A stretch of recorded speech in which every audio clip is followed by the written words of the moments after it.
Okay, so now that I have that logo animated, let's see what we can do with the sky. So like with the sky, we have another layer cloud, and I didn't even really name this because I have a second cloud layer.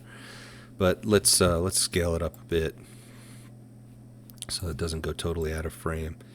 And then we can do sort of like an animation of these clouds moving over the back here. So I'll go ahead and do the same sort of thing. So I can go to transform and say position, and I'll just kind of move that very subtly in the background. So we have like sort of a simple animation happening over the whole 10 seconds. So, you know, that this way we have this sort of this very subtle animation of the clouds happening behind the logo.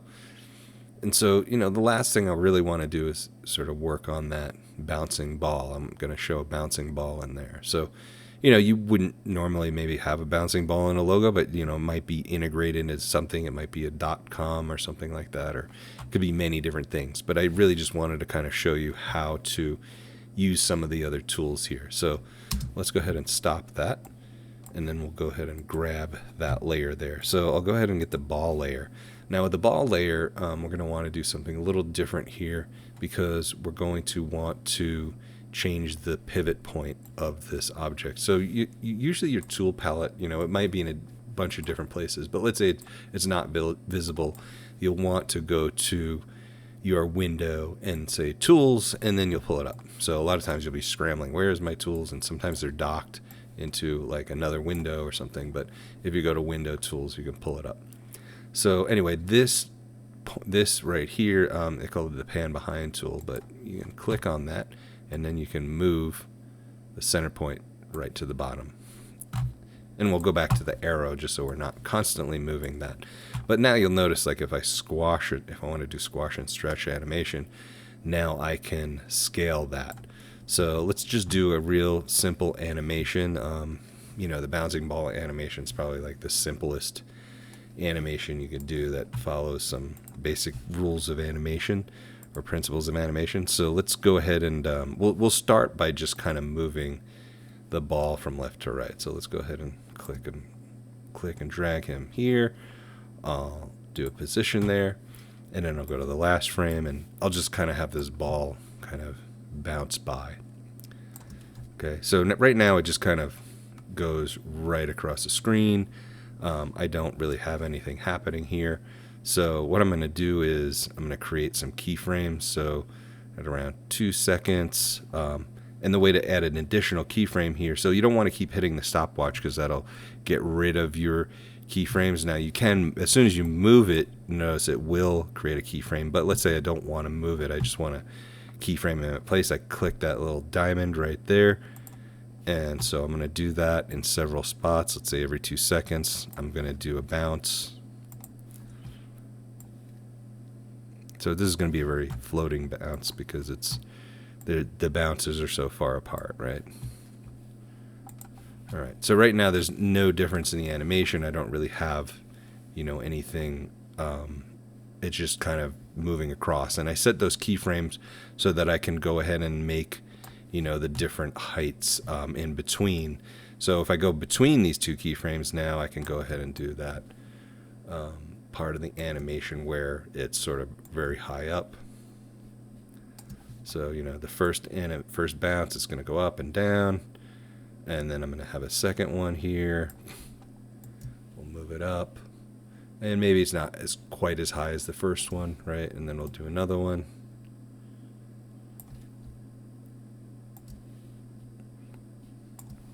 And then the last two, it's sort of just going to come to a lighter and lighter bounce, right? And we can actually leave out the last one, right? We can just have it roll away if we want. Or we're going to have it do like one really subtle bounce. So you might have to kind of move, and you might have to move some of these keyframes around, which we'll get into in a bit. But we have this sort of this animation right now where it's kind of bouncing, right? So we go ahead and play it. There's the blue sky logo. We have the clouds moving in the background, and then we have this very lightly. Go ahead and change the keyframes in a bit after we work on our squash and stretch. So let me go ahead and do that. We'll go ahead and do the squash and stretch. So I'm going to do like a squash when it hits the ground, like right after it hits the ground. So like right here. So right here. So right before, and let's just set a keyframe before, right? So I'm going to set a keyframe before and one keyframe after. And so right now it's just going to squash in the middle. So I'll go back to that first frame there and I'll squash him down really flat.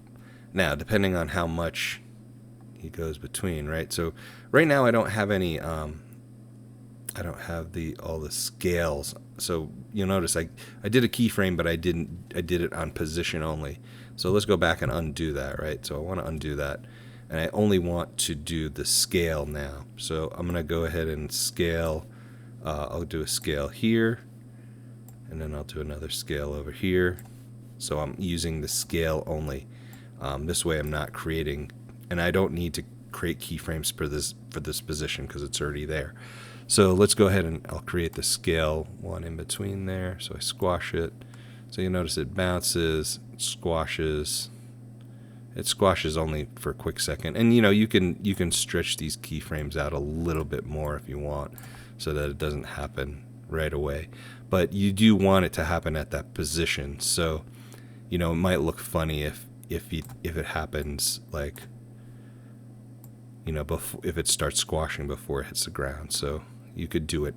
You can do the unsquash after. That's fine. So then it goes up. And if you want to, at the top of this, you could do a stretch too, right? So you could do like a stretch, depending on how much, right? And you might want to do one here too, right? I'm going to do a stretch there. So depending on how cartoony you want that, you're going to want to go ahead and do all those keyframes in between. So, here I'm going to do another 2 scale, right? So I'll hit the diamond again before and after, and then I'll go in here and squash this down. And maybe it's not squashed quite as much as the last one, right? So now you notice here it's kind of stretched up a bit because I did the one up there. So I can go ahead and just kind of make that 100%. And so you'll notice it's linked right now. We want to unlink that so that we can do 100% on both sides. And that way it's not disproportionately scaled on those frames. And I'll do the same thing here. So I'll do 100 and 100 by typing that there. So right now I have the squash and stretch animation. And we'll do that again one more time, or actually 2 more times, right? So again, so I'll scale here, hit the diamond, scale after, hit the diamond, and then do one in the middle that is squashed. And maybe it's not nearly as squashed as the last one, right? So this one, and then this one. So you can kind of see, maybe it's not, it's probably squashed more than it should be. And then I probably want one squashing higher, right? A little bit higher, but not too much. And so there's my squashing, stretching, and then bouncing again. So again, I'll do another keyframe here for the scale before, scale after, and right in the middle I do my flat, right? I do a little bit of squash. So not too much here because it's almost at the end and it's not bouncing as high. And then maybe the last one I don't have it scale at all. So let's go ahead and play that, and you'll see there's the blue sky, the ball's floating very slowly, squashing. So the way to adjust these keyframes, first of all, I want to scale the time of this because it's just happening way too slowly. So what I'm going to do is I'll select all these keys by marqueing them, and then what I can do is if I hold the option key, I can scale these down, right? So holding the option key, I can make this, let's make it like half the speed or so. Let's try to make it 5 seconds, and let's see how it looks now.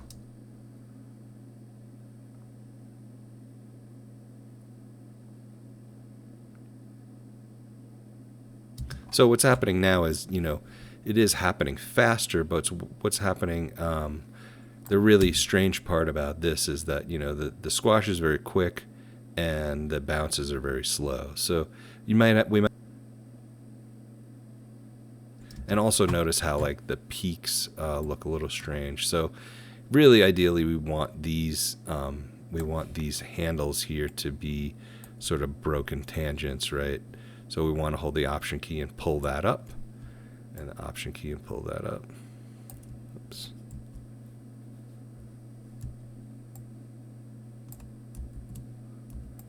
Or sorry, the Command key rather, not the Option key. I was giving you the wrong directions there. So with all these, you know, you can go ahead and break the tangent.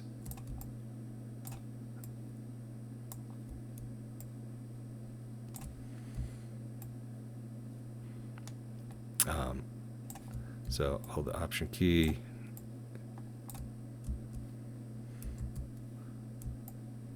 Actually, it's Option key on one side and Command on the other. Sorry about that. So let's go ahead and do that.